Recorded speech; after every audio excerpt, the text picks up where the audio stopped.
This is WAAY 31 Law Call.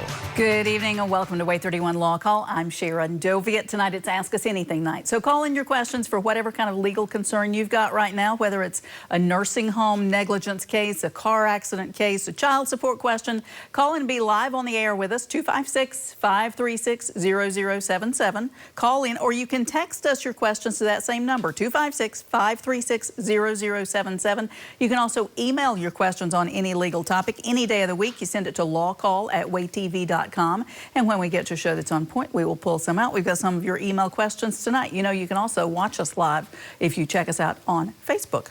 Glad to have Heath Brooks is here from Timberlake League and Brooks. Good to be here. Beautiful day today. It really was. You were busy getting ready for Halloween things already? We're big Halloween fans. We were out in the yard all day. We have trails in the backyard. We have haunted trails, animatronics, the whole You take thing. it seriously. We do. You make your own. I love that. Yeah. I love that. Yeah, a lot of fun. As we get calls locked in, call in your questions. We've got tonight's You Make the Law Call video.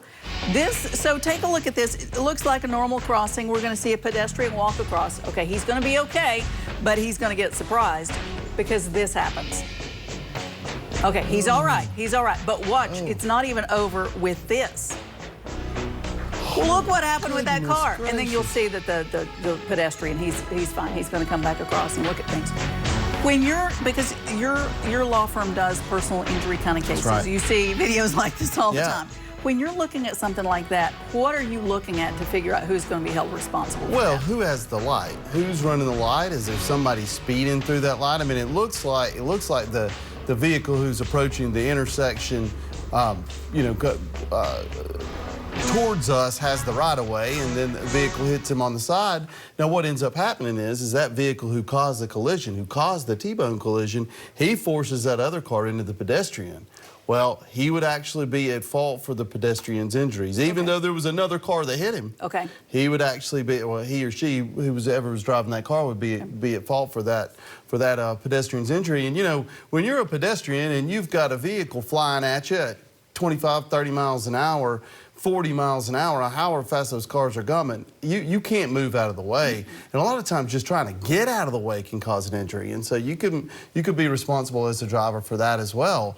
You know, interestingly enough, and we've had situations where you're a pedestrian, you get hit by a car as a pedestrian, totally not your fault. And the question is do I as a pedestrian have any insurance? And the answer to that question is yes, you do.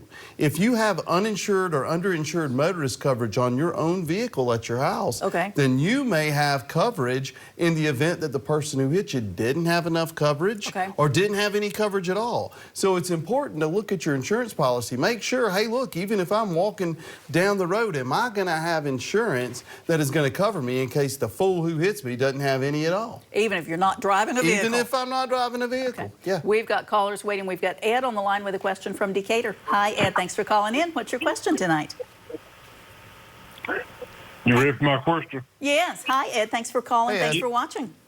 Yes, I had an accident last week in Decatur on the belt line. Okay. And the officer wrote up the report, and he made a mistake. He said that I hit the lady, but she actually hit me. All right. Okay.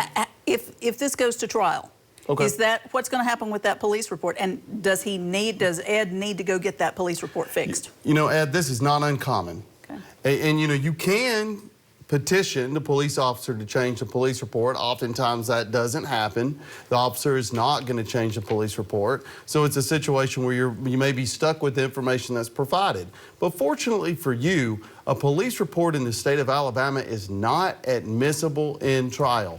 The things that are admissible, and this is important, by the way, but the things that are admissible is maybe what you told the police officer. If there's actual a quotation from you or the person who hit you, that may be admissible at trial. But the actual report, or whether or not the officer thinks you were at fault or the other person was at fault, none of that's admissible at trial. The problem you run into is that insurance companies rely upon police reports for information. So when you get into a wreck like that, sometimes an insurance company will just look at the report, say, hey, look, you're the one who did the hit, and deny your claim. that's when you need to talk to an attorney to make sure you understand how the ball game's going to move forward. Particularly, an attorney's going to tell you that we oftentimes do not rely upon a police report, particularly when a police officer is determining fault. Talk a little bit about hearsay, because that police report is not going to be admitted because what the police officer has written down is just what somebody's told them. And people all the time think, well, the police report's going to come in, or with my kind of cases, family law cases, people say, well, can my mom write a letter in support of me? No, that won't do. You can't have witnesses like that. You know, we hear that all the time on law shows. Objection, Your Honor, hearsay, you know, da-da-da-da-da. Thing is that hearsay in a court of law, what that basically means is somebody else told you something and now you want to tell the jury that. And that's just simply not admissible in most circumstances. And the other reason why a police report is not admissible in Alabama is because no one but a judge or a jury can assess fault. And so if a police officer assesses fault in the state of Alabama, other states have different rules. Tennessee has a different rule. But in the state of Alabama, if a police officer assesses fault on a police report, that is not admissible because that's up to a judge or a jury. Okay. How's it different in Tennessee? You practice it, well, you can do Tennessee law as well, right? Right, I can. I practice in Tennessee, and a lot of times a police officer will assess fault at the scene, and there are times when you could ask a police officer who was at fault at a jury trial. Okay. We had an email question that was written in. This one is from Jenny. Jenny had written in, I was in D.C. this summer with my family. My 13-year-old son was swimming in the hotel pool, and there was a metal pipe sticking over the pool, dripping chlorine into it. My son came up from under the water. He hit his head on the pipe, causing a 2-inch gash. It's healed, but he's got a scar that bulges out. The hotel compensated 1 night of our room. Should I pursue a lawsuit since he's scarred for life? Okay, and it happened this summer, and I guess she accepted, 1 night free. Has she given anything away, or is there something to do here? Well, you know, and that's a definite maybe. Okay. One of the things is that I'm presuming that her son is a minor. And so when you're a minor, you can't settle your own case without having the court approve it. That fancy legal term for that is a pro-ami hearing. And so if you get injured as a minor or as an incompetent, then you have to, whatever settlement you get, you have to ask the court to approve that settlement. And the minor can't even ask the court. What the court ends up doing is appointing an attorney for the minor to ensure that the child is protected. When I say minor, I mean child. Yeah. To ensure that the child is protected, to ensure that the settlement is in the best interest of the child. Now, in this situation, this is called a premises liability case, which basically you're on somebody else's premises and then you get injured. In this situation, it's a minor that gets injured. So the minor has scarring. Was this a hazard, first off? And now premises has a responsibility. If you're a hotel, if you're a big box store, if you're a grocery store, you have a responsibility to maintain your premises in a reasonably safe condition and to warn other folks in there that may be shopping or may be using your premises about any hazards that you knew about, should have known about, or you created. Now here we got a pipe that's sitting out over a swimming pool, dripping chlorine into the pool. That would most likely be considered a hazard. And to a child coming up from the swimming pool to get air, it's probably not open and obvious, meaning he probably couldn't have picked it up. So I think that the hotel could be responsible here, and now this child has a permanent injury. Yeah. He's permanently disfigured with scarring. Yeah. So those are claims that you can ask a jury to award. I think any kind of extra night the mother accepted on behalf of the child, that doesn't matter. That doesn't settle the child's case. Okay. They should definitely contact a lawyer. Okay. We've got Danny on the line with a question from Coleman. Hi, Danny. Thanks for calling in. What's your question tonight? Yes. I bought a piece of land, an acre, and paid cash for it, and I live on it. I've been here almost 12 years now. Okay. Well, the way I fixed it up, because I had a heart attack and got 3 stents, and they shot me back twice. I didn't know what was going to happen. Well, I put it in one of my nephew's name, and I live on it until I pass away, then it goes to him. Right. Well, he ain't lived out here about 10 years. My land joined his, and I've asked him twice to put it back in my name, and I don't want him to have it. Is there any way I can get it back in my name? So he put the land in his nephew's name. Now he'd like to get it back. Can he make the nephew give the land back to him? Well, you know, that's a definite maybe, but most likely not. I mean, you know, if particularly, I don't know how it was transferred, Danny. I'm assuming that you did that through a quitclaim deed, because anytime you put land in someone else's name, you got to go through the deed process, whether that's a warranty deed, which means that, you know, that whoever you bought the land from warrants that the title is clear, or that's a quitclaim deed, QUIT, which basically means whatever right you have in the land, you transfer over for whatever amount you settle on. Typically with family, it's a minimal amount. And so my thought is that you already quitclaimed some percentage of your interest over to your nephew. So I don't know exactly what your ownership interest would be if you still maintain a percentage of the ownership, and if you do, then you're both tenants in common. But it's extremely difficult once you have deeded property over to someone else to get it back. Now, the ways that you could potentially do that is if you have been continually paying the taxes and you are the only person paying the taxes, if you have continually done all the improvements on the property and the person who is the other tenant has not done any improvements, you may be able to get a judge to deed you back the property in that kind of regard. But that's something you would need to hire a lawyer who handles estate work, land work, you know, to explore those particular options. Danny, thanks for your question. I'm glad that you're doing better since your heart attack. I'm Yeah, glad absolutely. that you're hanging in there. We're going to take a break. Deanna, you're on the line. We will be right back and get your question in. So stay with us. Tonight, it's Ask Us Anything night.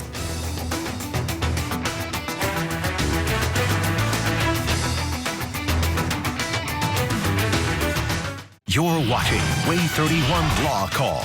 Your rights, your calls, live.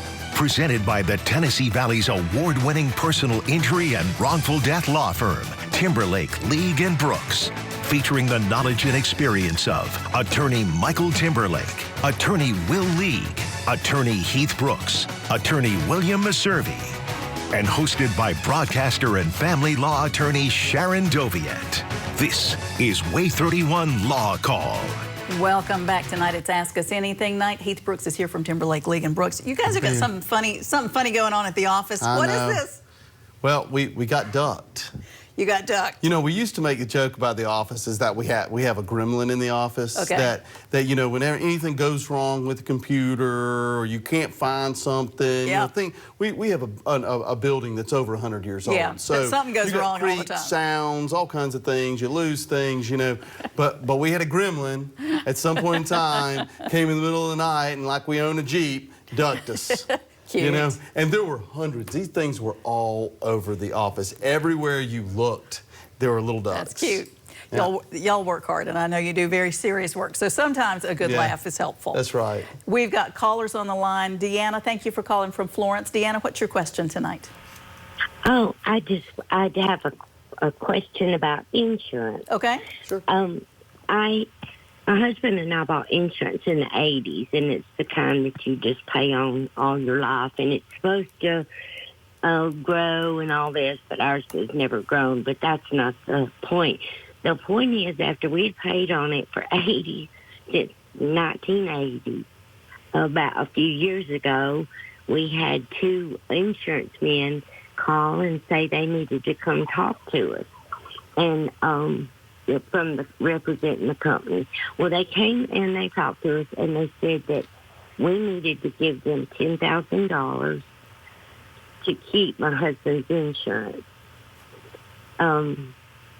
because they said that, and if we didn't, they would drop his insurance down to half of what it was. Huh. Were they saying you're behind on payments or something, or what are they telling you? They made mention that something back when my insurance policy was written up that they indicated maybe it wasn't written up right by the guy that wrote it up.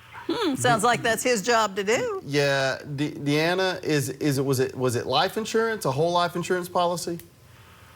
Yes. Okay. You know, so it sounds strange to me. Did you pay him the $10,000? No, we just had his insurance drop down to half. Okay. So that's something you probably want. Here's the deal. Whenever you have a policy of insurance, whenever you have a policy of insurance, it is a contract. And basic insurance law, which basically means basic contract law, is whatever is in your insurance policy is whatever your responsibilities are and whatever the responsibilities of the insurance company are to you. Typically, your responsibilities are to pay your premiums every month, and the insurance company's responsibility is to cover you in the event that whatever you're paying your insurance premiums this time, if you happen to pass away, they pay the amount that they're supposed to pay under your policy. There can be some exclusions and things of that nature that are included in the insurance policy, and there could be some timeline. For instance, in a term life insurance policy, you have typically until a certain age when your insurance policy lapses, and you've got to get a whole different type of insurance. Sometimes you got to get another term, sometimes it's a type of whole life insurance. So those kinds of term limits can come up in insurance policies. But what sets off my spider senses is when two insurance agents show up at your house and say this other fellow may have written your policy wrong.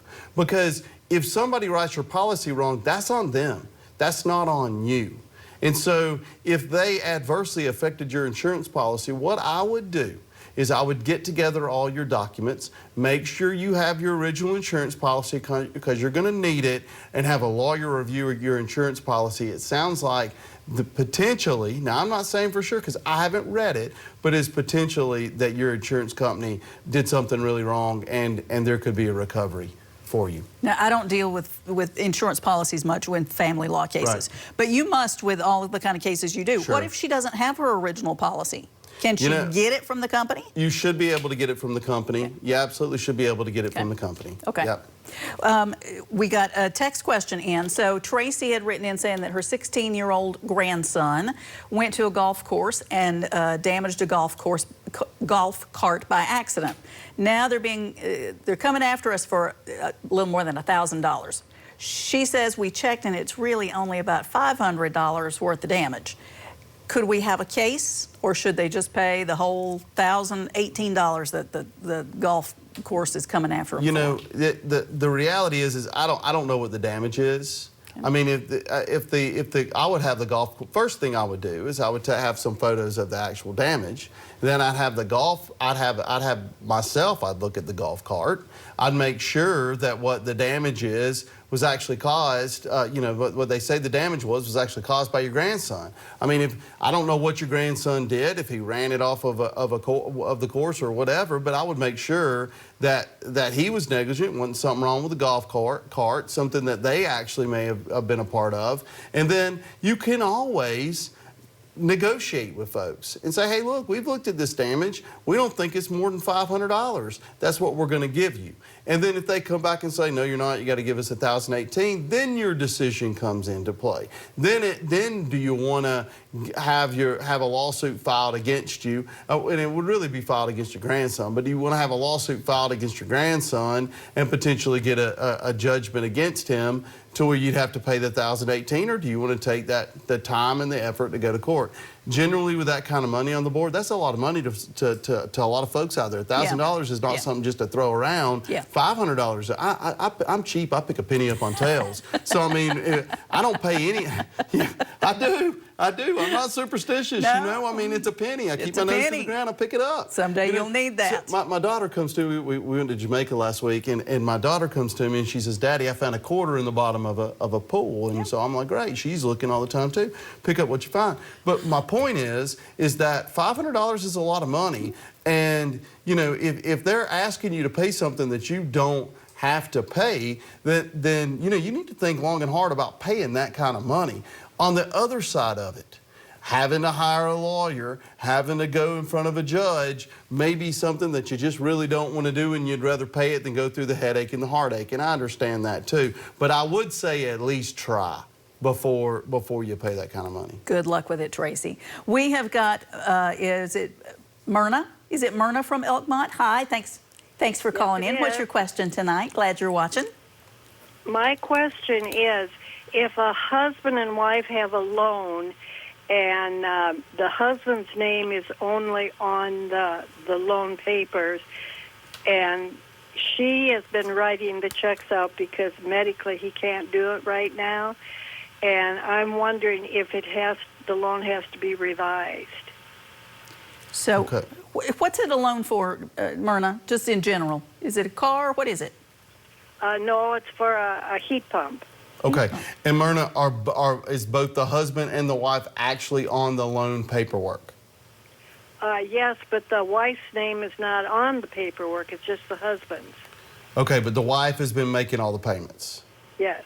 And you're fine with continuing to make those payments, right? Yes. Okay. I think they'll take the payment from whoever makes the payment. Yeah, I mean, I don't really think it's necessary. So there's certain things in some contracts called acceleration clauses where you have only one person on a note, and I think about this in terms of a house payment. When you're on a house and your husband and wife are on a house and one of you passes away, then sometimes there's an acceleration on the mortgage where you got to make all the payments at one time. On a loan like that, on a heat pump, it's probably really not necessary to change your name over as long as payments are being made. As long as the payments are being made, I don't really think they're going to say anything to you about it. So you should be good to go. We've got Stephanie on the line with a question from Madison. Hi, Stephanie. Thanks for calling and thanks for watching. What's your question tonight? Hi there. Yes, I purchased a home last April of 2024. And when I purchased the house, it's in an HOA community.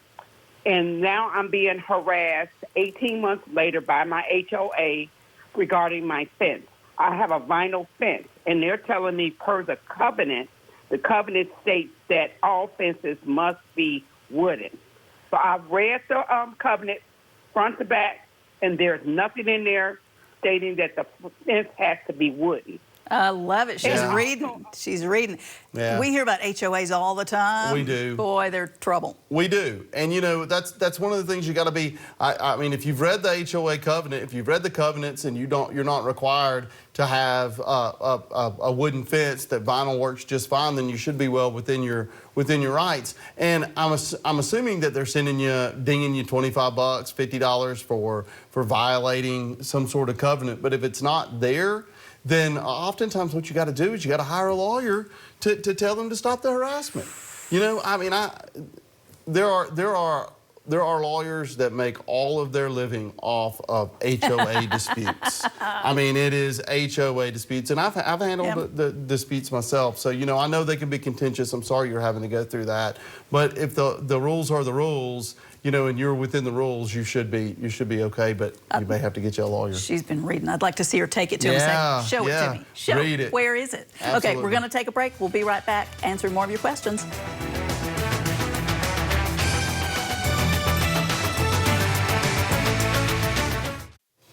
If you haven't gotten your questions answered tonight, here's how to get in touch with Heath Brooks with Timberlake, League & Brooks. They are personal injury attorneys, so everything from 18-wheeler accidents to nursing home negligence. 256-536-0770 or 800-804-2502. The website is law-injury.com, and if you like them on Facebook, you can learn more about the law that way. And Sharon handles family law. That's anything from child custody, divorces, and the like. She can be reached at 256-539-7337 or www.sharonfamilylaw.com. Thank you. Got a call this week from a viewer that's been watching for a long time, Dorothy Warren. Thank you very much. She says she loves the show. Thank you, Dorothy. Good deal, Dorothy. Thanks for all your calls and questions. We'll see you next week. Have a nice week.